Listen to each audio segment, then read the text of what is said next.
What's up, Felters? Welcome into our Philadelphia Eagles 2024 season recap and offseason outlook. This is going to be a painful one for me. I'm going to eat a lot of crow. Joining us tonight is my co-host, Reagan Loescher, and my good friend, Mike Seawack. Not only is he going to take a victory lap for his Eagles winning the Super Bowl, perhaps a victory lap for winning the Dynasty League 2 and taking my trophy. I don't know. This is going to be a tough one for me. I'm going to have to take it on the chin. Seawack, thank you for joining us, brother. How are you doing? I'm doing well. I appreciate both of you guys for having me on. It's a pleasure to join the Round the Felt podcast. Let's go, baby. Let's go. Reagan, any words from you tonight? Because you did pick the Eagles as your champion before the postseason started. Yeah, I mean, I don't usually like to make my picks based off of emotion like you. You're like, I couldn't do it, Saquon. Like, screw that team. I was like, dude, have you seen this roster? I mean, they have a top 2 quarterback in the league on their team, a sick defense. They do not. Yeah, well, TikTok's letting you hear otherwise. But, Vic Fangio, all those guys, Kellen Moore, I mean, it sucks he's gone, but, just a beautiful season for an amazing team. My number 2 team, so I'm very happy. I'm excited to talk about them. Yeah, I'm not a fake fan that has a second team, but that's fine. You do you, brother. Seawack, we'll start with you, man. Why did you give your Eagles an A+ for the season? Well, the end goal of every season is to win the last game, that being the Super Bowl, and we did just that, which was freaking awesome. I have to say, it was incredible to prove a lot of haters wrong. Everything that I've seen on ESPN had the Chiefs picked.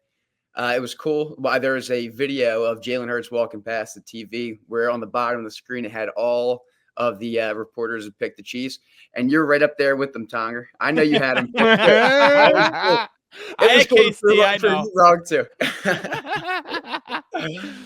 But in all honesty, I mean, you saw a team in the beginning of the year. They started off as what we thought, like first couple games, starting out in Brazil. Saquon Barkley has 3 touchdowns. It was great. I was sending him gifts, pictures, everything to all my boys at TCNJ, appreciating you. And I thank you to this day for Saquon Barkley. But from then on out, it was a little sketchy down the road, but I think they panned out. They figured out who they were, and they found a way to win. And that's what Jalen Hurts did, does, and is going to continue to do.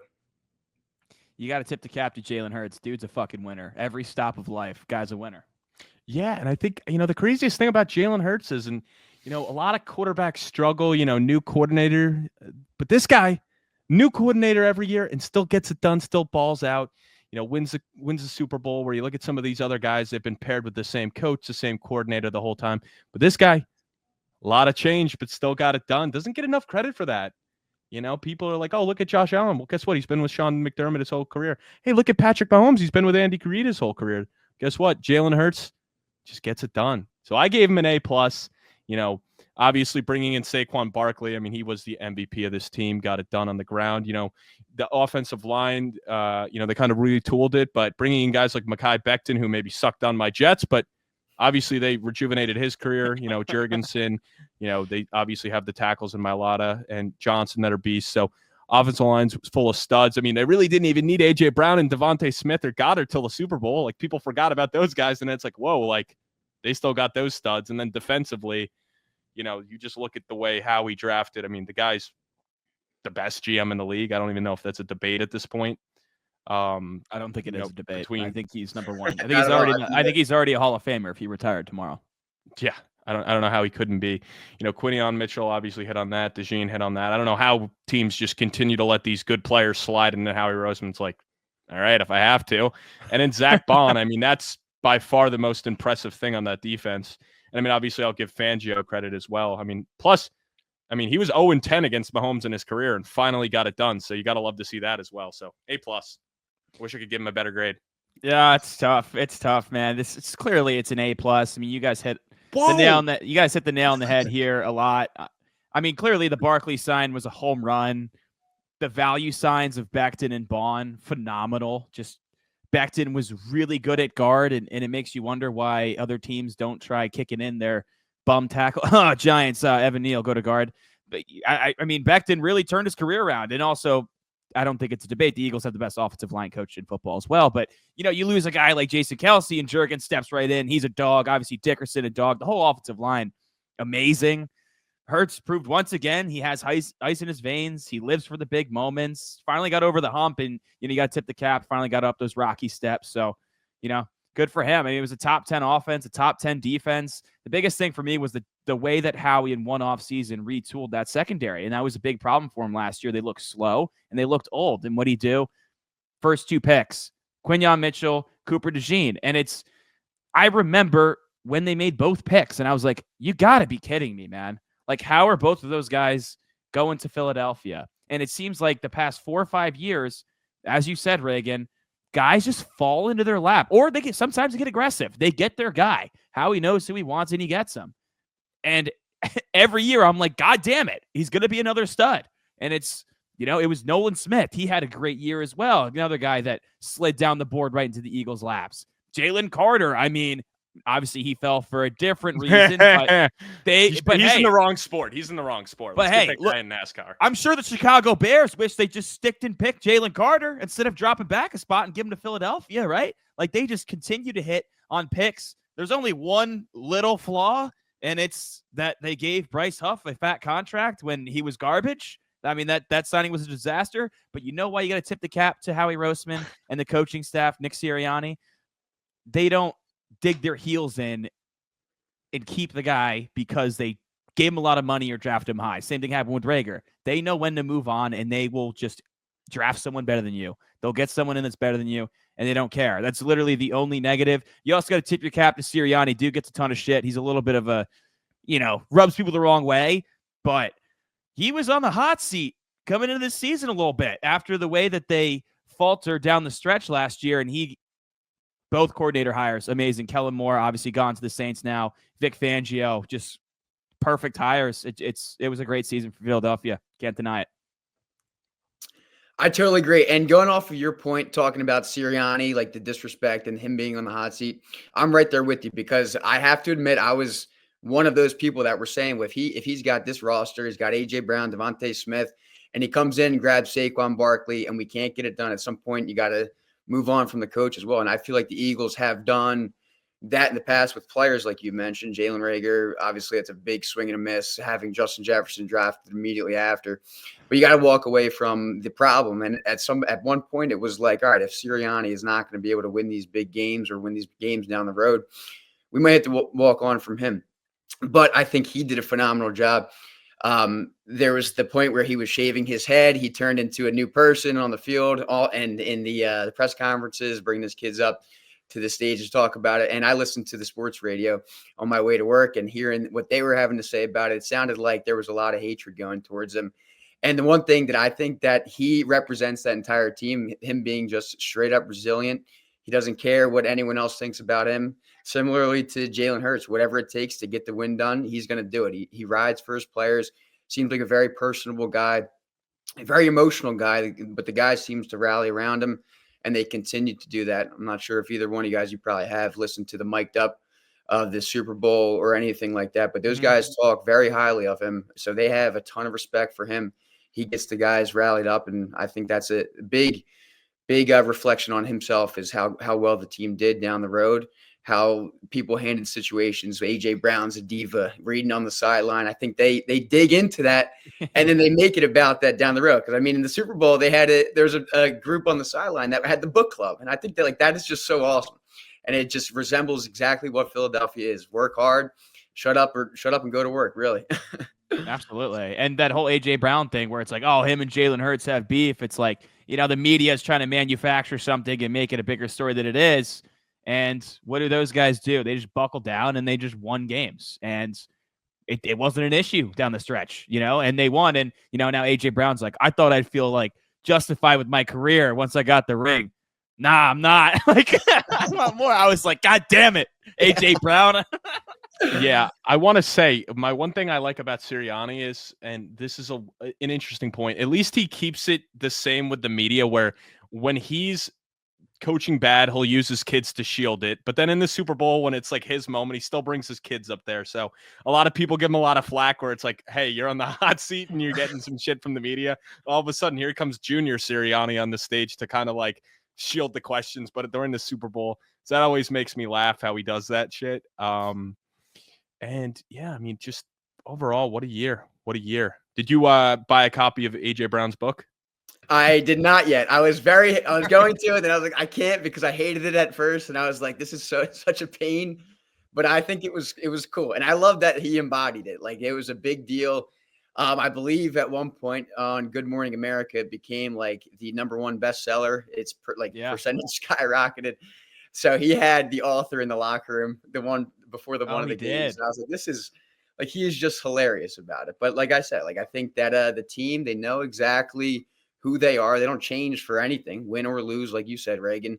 If you're winning, you're bringing your kids to the press conference. Cool. If you're losing, you kind of shield it, but it's what you were doing when you were winning. And I think that just goes to show, like, these guys, they, like I said, they don't care anything but winning. A lot of it can be, it looks bad or good on public end because of happening consistently or inconsistently. But you hear about AJ Brown reading on the sideline, and then they go back 3 weeks before when they're up by 25 against whoever, and he is reading on the sideline. It's like, all right, it's consistent. Nothing's going to change. So I'm cool with it as long as it doesn't change the locker room culture. And I don't think it did, based on what I saw in the videos of them celebrating, drinking champagne, and Saquon Barkley shotgunning some beers over there for you, Tom. That's fucking terrible. All right, well, your defending Super Bowl champs have 18 million in cap space. I can't believe it's not negative 100 million given the talent on that roster, but they have cap space, 18 million, because Howie Roseman knows how to work the cap better than probably anyone else in the league. They do have some key free agents, though. Josh Sweat's big piece on that edge there. Brandon Graham going to retire. You know, it's a little bit of a void now. Veteran leader. Zack Baun, all-pro season. Mekhi Becton, big bounce back for him. He might get a big contract somewhere else now. With 18 million in cap space, where do the Eagles go? Do you want me to start off?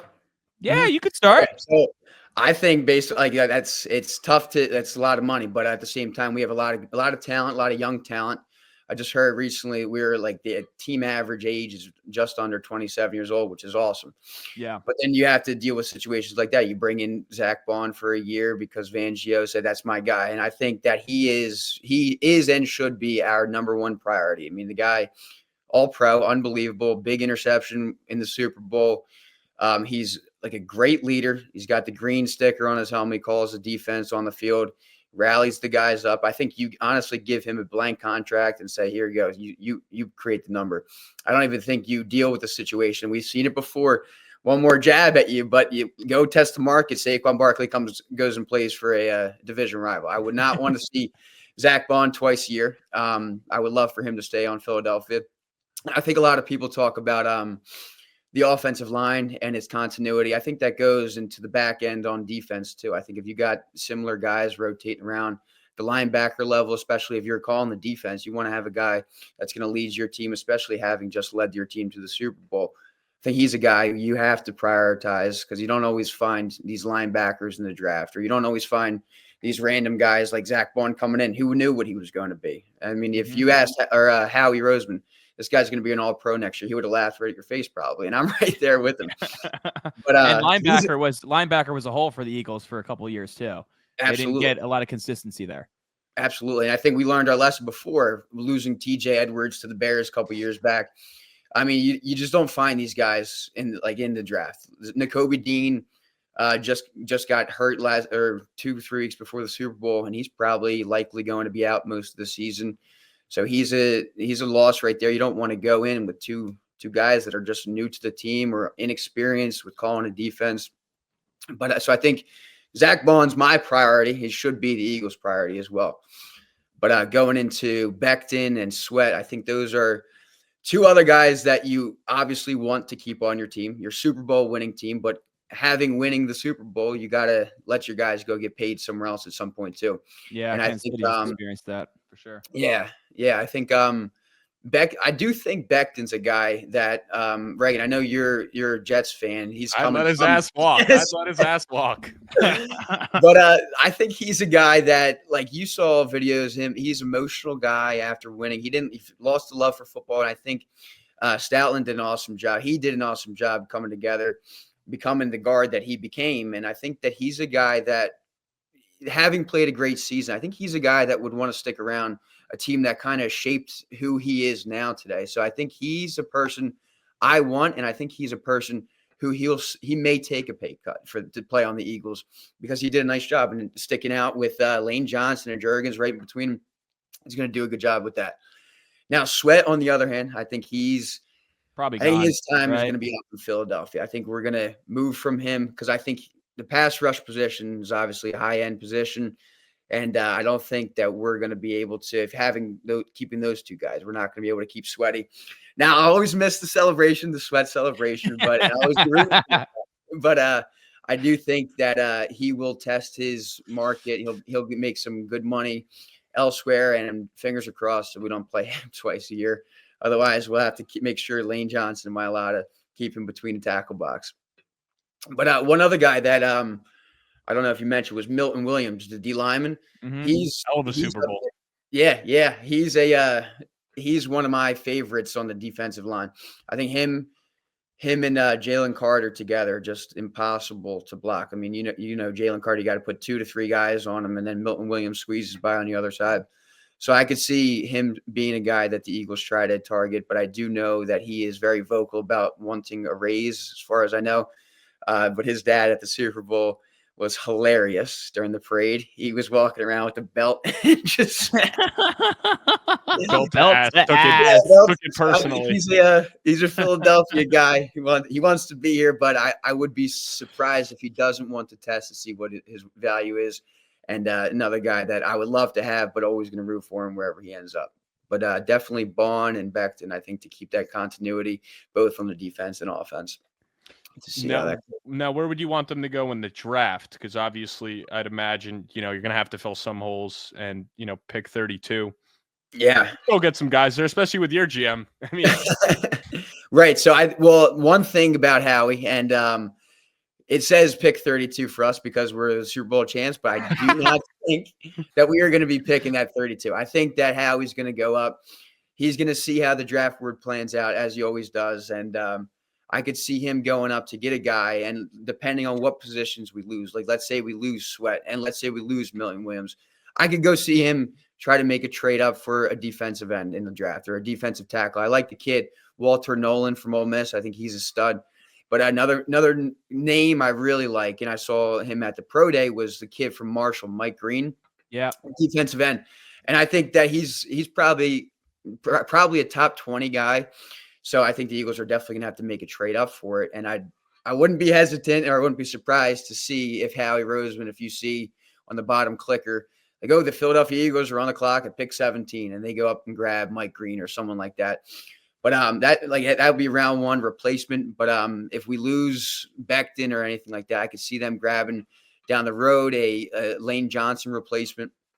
A couple years, get him coached up into the Stoutland offense, because I know we had Tyler Steen who can plug and play, and he did plug and play for Becton in the Super Bowl. So I think the priority for the Eagles right now in round 1 would definitely be defensive tackle or defensive end, especially if we have to take, or if we're losing Sweat and Milton Williams. But I wouldn't be surprised if Howie moves up in the draft. And that's what Howie always does. Howie always addresses the trenches early, and he doesn't care who he has. Like when he took Nolan Smith, it's not like Nolan Smith was needed to start right away. But now look, you're in a good spot where you can let Sweat walk because you can't pay him the big money, and you have guys that are just ready to come up.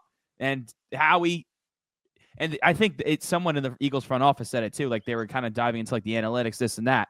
And they're like, look, we're good every year because we're dominant in the trenches every year, offensive and defensive line. And how he prioritizes that, I certainly could see him moving up to get a pass rusher in the first round. Hey, we'll see what happens. I mean, maybe Bryce Huff figures it out. I like the Mike Green call, though. I mean, his name would look good on the back of that jersey, right, Reagan? I love it. He had a hell of a Super Bowl. I mean, I'm sorry, hell of a Senior Bowl. Whoa! Getting ahead of ourselves back to back. But, with the 17 sacks and stuff, he is a guy I think that may end up continue to get pushed up draft boards. I think he could actually go top 10.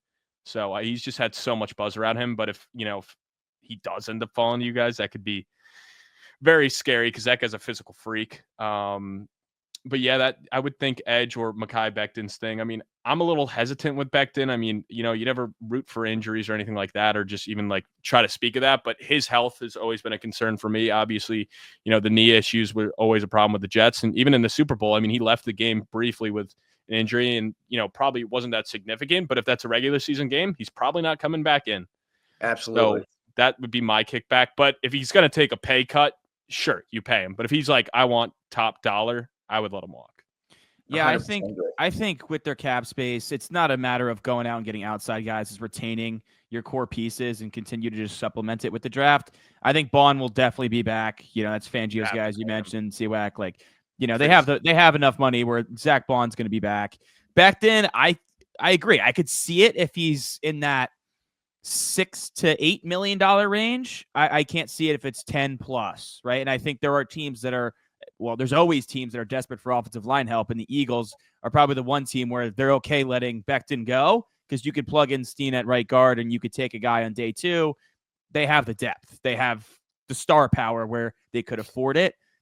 But like you mentioned, Zack, Becton found his love for the game again in Philadelphia and won a ring. It's hard for me to think he's going to want to leave that situation unless the money is like significantly different. Totally agree. It's like a storybook ending, honestly. And I don't know where he was at. I know he was drafted pretty highly for the Jets, and I know he was supposed to be this stud over there. But having lost your love for the football game, like almost considering retirement, coming back, like you got these guys rooting for you. You're playing next to these vets like Lane Johnson, who's definitely a future Eagles Hall of Famer, might be knocking on the door for Hall of Fame in the NFL. He's a Hall of Famer. Having played with or listening to Kelsey's probably in the locker room here and there, but like having those guys just root for you, talk with them, coach them up, and like having the best offensive line coach in all of football must be a pretty good thing to rely back on. So I would hope that he stays with us. I mean, obviously that would be awesome for him and our offensive line as they continue to get back to where we were last year and win another Super Bowl, which would be pretty freaking cool. But I hope not. All right, let's get Drock in here. We got any questions, Drock? What up, boys? Fuck the birds. I hate watching everyone's Super Bowl parade stories. So let's get on with these questions. Pop-Tarts question for the Eagles. I've had enough of them already. Please skip them entirely. So let's hop to Drock's question. Jalen Hurts was named Super Bowl MVP after his dominant performance. Blah blah blah blah blah. Does this solidify him as an elite quarterback, or is his success largely a product of the team systems and supporting cast? Oh, Reagan, you want to dive back into this debate again? I would love to. Does it solidify him as an elite quarterback? I mean, he already was elite in my books.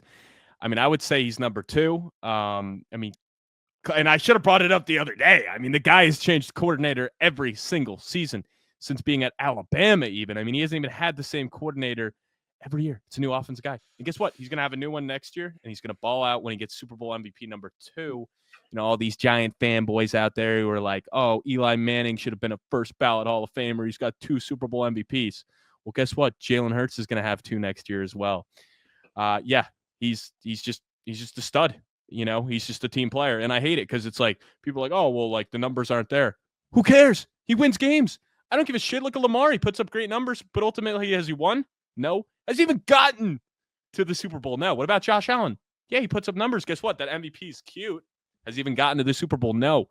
So I don't give a shit. I don't care about the numbers. Give me the winner. I mean, ultimately, why do they play? Why do we watch football? Why do people play football? To win a Super Bowl. Not to get MVPs, not to get hardware. I'm the biggest James Harden fan out there. The guy choked every year in the playoffs. Sorry for the cross sportage right there, but still, I mean, I'm going to take the winner. I don't care about the numbers. Give me the guy that gets it done. I'm right there with you on that. I'll speak on that too. I obviously, being an Eagles fan, is very biased opinion, but at the same time, like you just said, has Josh Allen made it to the Super Bowl? Has Joe Burrow has Lamar Jackson made it to the Super Bowl? No, but Jalen Hurts finds a way to win with new coordinators every year. He's got a similar system around him in terms of the players he's been playing with. Gets a new running back from Saquon Barkley, who just diversifies that offense, and it just spaces everything out. You got to account for these different things. But if you look at the Super Bowl, what did they rely on? The Kansas City Chiefs did an awesome job stopping the run. It came down to the Jalen Hurts 64-yard touchdown, down to Devontae Smith, threw it on a rope. I think that Jalen Hurts, wherever he goes, whoever he's with, he's going to find a way to win. He has done that in the past. He's done it for the Eagles. He's done it in Oklahoma, and he did it in Alabama, and he's going to continue to do that. I think he's a guy, and he will be the guy. Yes, sir. I mean, I got Hurts at number 5 on my list. I mean, Oh my bro. you're acting like that's like an insult. That's not outrageous for you to say, to be You honest. might as well spit in my How face is and that smack outrageous, me, bro. man? How is that outrageous? I think that's kind of like a Hater, consensus bro. Oh my opinion. gosh, hater.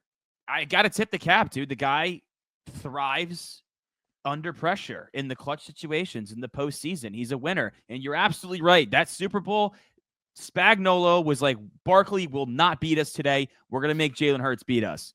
And Kick the Hurts shit did. out of him. Hurts did. Hurts was phenomenal as a passer. I mean, even he got beat up with the knee, and he still was an insane threat as a rusher the entire playoff run. I'm just not ready to anoint them number 2. I'm sorry. Josh Allen's a better player. Lamar Jackson's a better player. Joe Burrow is a better player, in my opinion.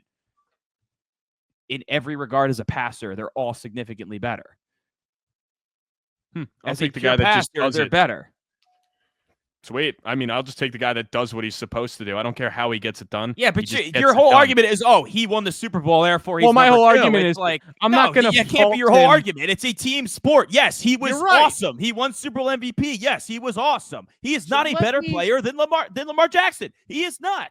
You're He's right. not a So better let me player than fault Josh him Allen. because he wins game. I'm going to fault him because he's not Superman. Oh, he just does his job and win. Let me just fault him because he's doing exactly what they want him to do. I'm Like, not it's the dumbest faulting shit. him. No, I'm but not that's the faulting kickback. him. And I'm not saying you. It's everybody. It's like, well, I mean, he doesn't do what they do.